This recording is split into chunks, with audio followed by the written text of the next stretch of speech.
የዘወትር አክብሮታዊ ሰላምታችን በያላችሁበት ድረስ ወደ ሸገር ታይምስ ቤተሰቦች እንደምናላችሁ የሰዓቱ ዜናችን ነው ተጀመረ። አበይት ጉዳዮችን አስቀድመን እናስተዋውቃችሁ። በጥሬ ገንዘብ ከፍተኛ ችግር ውስጥ ገብቷል የሚባለው የትግራይ ክልል አስተዳደር አዲስ መላ መዘየዱ ተሰምቷል። ምን ይመስላል? ዜናችን ይመለከተዋል። ለመጀመሪያ ጊዜ በጣሊያን ሀገር ተሳካ የተባለው የጠቅላይ ሚኒስትር አብይ አህመድ መንግስት የብድር ድርድር ወይንም ስምምነት ጉዳይም የዜናችን ትኩረት ነው። ጀነራል ታደሰ ወረደ ከስልጣናቸው መነሳታቸው የማይቀር ነው ተብሏል። ህወሓት ደግሞ በጀነራሉ የሚተካውን ሰው ከወዲሁ እንደመረጠ ተሰምቷል። እንመለስበታለን። በአቶ ዳውድ ኢብሳ የሚመራው የኦሮሞ ነጻነት ግንባር ኦነግ ለኢትዮጵያ ህዝብ ተወካዮች ምክር ቤት በመጪው ምርጫ ለመወዳደር እጩዎችን መመደቡ ተሰምቷል። እነማን ተመደቡ? የዜናችን ትኩረት ነው። በአሜሪካ እስራኤልና ኢራን ጦርነት ጉዳይ የተሰሙ አዳዲስ ጉዳዮችም የዜናችን ትኩረት ናቸው። እንደተለመደው እየሰማችሁ አብራችሁን ቆዩ።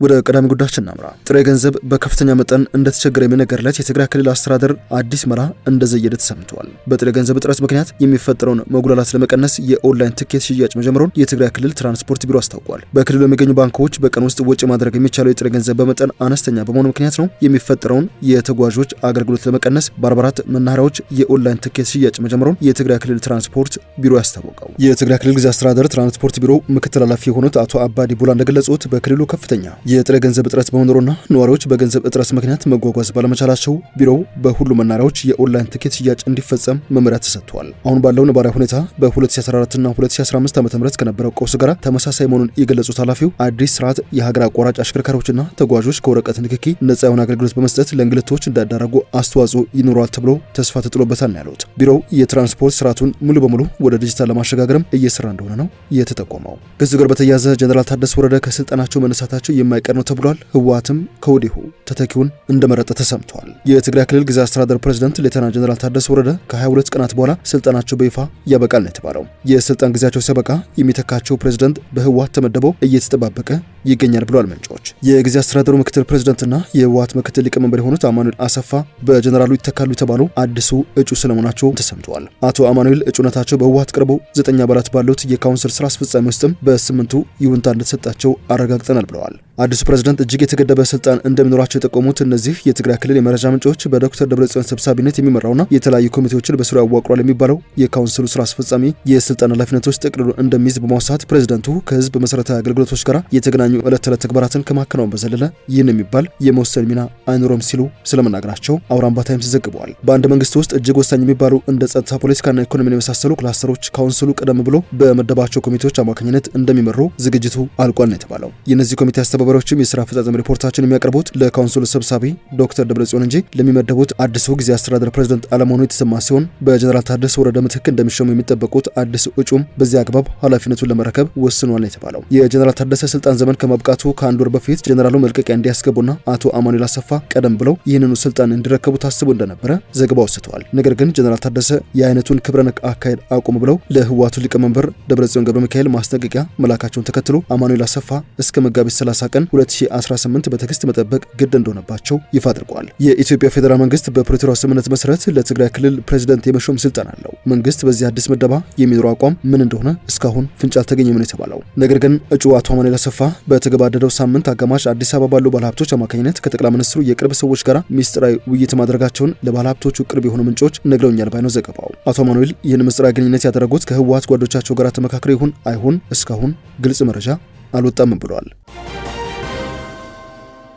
የሰዓቱ ዜናችን እንደቀጠለ ነው። በአቶ ዳውድ ኢብሳ የሚመራው ኦነግ ለተወካዮች ምክር ቤት ለመወዳደር ተዘጋጅቷል። ኦነግ ለሰባተኛ ጠቅላላ ምርጫም 163 እጩዎችን እንዳቀረበና 2 የከተማ አስተዳደሮችን ጨምሮ በ4 ክልሎች እንደሚወዳደር አስታውቋል። የኦሮሞ ነጻነት ግንባር በግንቦት ወር 2018 መጨረሻ ላይ በሚካሄደው ሰባተኛው ሀገር አቀፍ ምርጫ ላይ ለመሳተፍ 163 እጩዎችን ለኢትዮጵያ ብሔራዊ ምርጫ ቦርድ ማቅረቡን አስታውቋል። የኦነግ የዲሲፕሊንና ቁጥጥር ኮሚቴ ሰብሳቢ አለማየሁ ዲሮ ከበሪሳ ጋዜጣ ጋር ባደረጉት ቆይታ ድርጅታቸው በዘንድሮ ምርጫ በ2 የከተማ አስተዳደሮችና በ4 የኢትዮጵያ ክልሎች እንደሚሳተፍ ነው የተናገሩት። እነዚህም የአዲስ አበባና የድሬዳዋ ከተማ አስተዳደሮች እንደዚሁም በኦሮሚያ፣ በሐረሪ፣ በአማራ ማለትም በኦሮሞ ብሔረሰብ አስተዳደር ዞንና በቤኒሻንጉል ጉሙዝ ክልሎች መሆናቸውን ጠቁመዋል። አቶ አለማየሁ ከጸጥታ ጋር በተያያዘ ኦነግ በአዲስ አበባ ወጥቶ የምረጡ ቅስቀሳ ለማድረግ አስቸጋሪ ሁኔታዎች አሉብኝ ሲል ስለመናገሩ ዘገባው አትቷል። ድርጅቱ በሰባተኛው ሀገር አቀፍ ምርጫ ላይ የተሳተፉ ምቹ ሁኔታዎች ተፈጥሮ ሳይሆን በምርጫ መሳተፉን እንደ ሰላማዊ ትግል አካል አድርጎ ስለሚመለከተው ስለመሆኑ አስረድተዋል። የምርጫው ሁኔታ ምቹ ባይሆንም ድርጅቱ የተገኘውን እድል በመጠቀም ዓላማውን ለማሳካት የተንቀሳቀሰ ይገኛል ያሉት አቶ አለማየሁ ሰላም በሌለበት ሁኔታ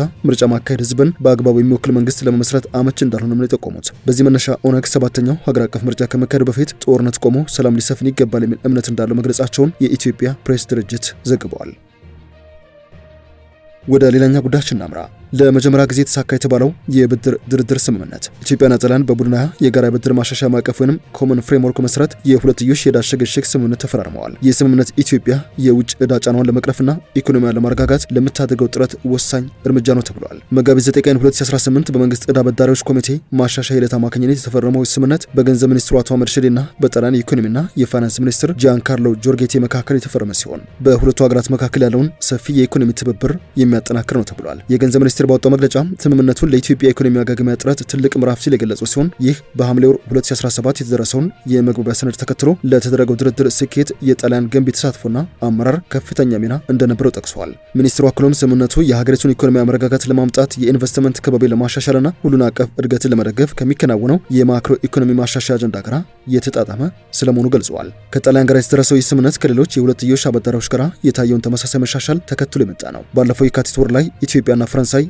የ80.5 ሚሊዮን ዩሮ አዲስ የፋይናንስ ድጋፍን ጨምሮ የሁለትዮሽ የዕዳ ሽግሽግ ስምምነት መፈራረማቸው የሚታወስ ሲሆን ይህም ሁለቱ ሀገራት መካከል ያለውን የልማት አጋርነት የሚያጠናክር ስለመሆኑ ተገልጾ ነበር። ስምምነቱ በአዲስ አበባ በአቶ አህመድ ሺዴና በፈረንሳይ የአውሮፓና የውጭ ጉዳይ ሚኒስትር ዴኤታ አሊኖር ካሮዊት መካከል መፈረሙም ይታወሳል። እነዚህ እርምጃዎች የታዩት የኢትዮጵያ አጠቃላይ የዕዳ ሽግሽግ ሂደት በተለይም ከግል አበዳሪዎች ጋር ያለው ግንኙነት ውስብስብ በሆነበት ወቅት ነው። ባሳለፍነው የካቲት ወር የኢትዮጵያን $1 ቢሊዮን ዩሮ ቦንድ የያዙ አበዳሪዎች ቡድን የመንግስት ዕዳ አበዳሪዎች ኮሚቴ ቀደም ብሎ የተደረሰውን የቅድመ ሽግሽግ ስምምነት ተመጣጣኝነት መረን አያሟላም በሚል ውድቅ ማድረጉን ተከትሎ የህግ እርምጃ ለመውሰድ ማቀዳቸውን አስታውቆ ነበር። የገንዘብ ሚኒስቴርም ቀደም ብሎ ከቦንድ ባለቤቶች ጋር የተደረገው ረቂቅ ስምምነት በጋራ ማዕቀፍ ስር ያሉትን መስፈርቶች በሙሉ አያሟላም ማለቱ ይታወሳል። ከጣሊያን ጋር የተፈረመው ስምምነት ለኢትዮጵያ የዕዳ ሽግሽግ ስትራቴጂ ማዕከል ለሆነው ለመንግስት አበዳሪዎች መስመር ተጨማሪ መነቃቃትን ይፈጥራል ተብሎ ይጠበቃል። የጣሊያን ባለስልጣናት ስምምነቱ ሮም ለአፍሪካ ካቀደችው የማቴ እቅድ ወይም ማቴ ፕላን ጋር የሚጣጣም ስለመሆኑ የገለጹ ሲሆን ይህ ኢትዮጵያን በልማት ትብብርና ኢንቨስትመንት ረገድ ቁልፍ አጋር ተብሎ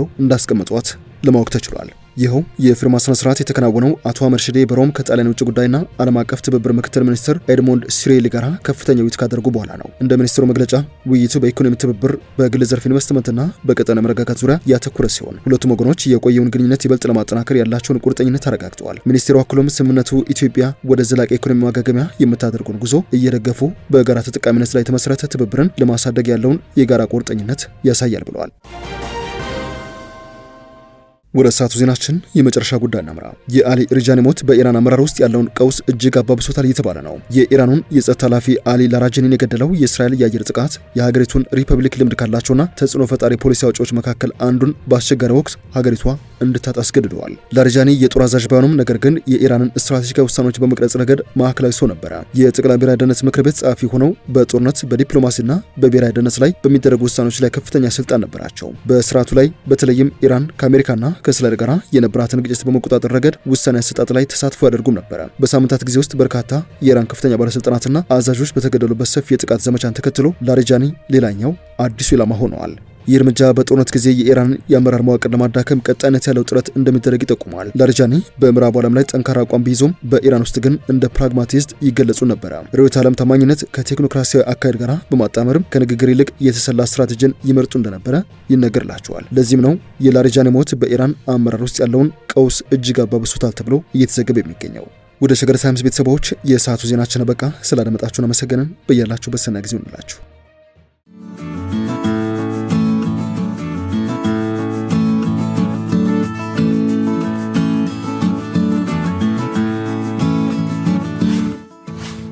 ሸገር ታይምስ ሚዲያን ሰብስክራይብ በማድረግና ደወሉን በመጫን ይከተሉን።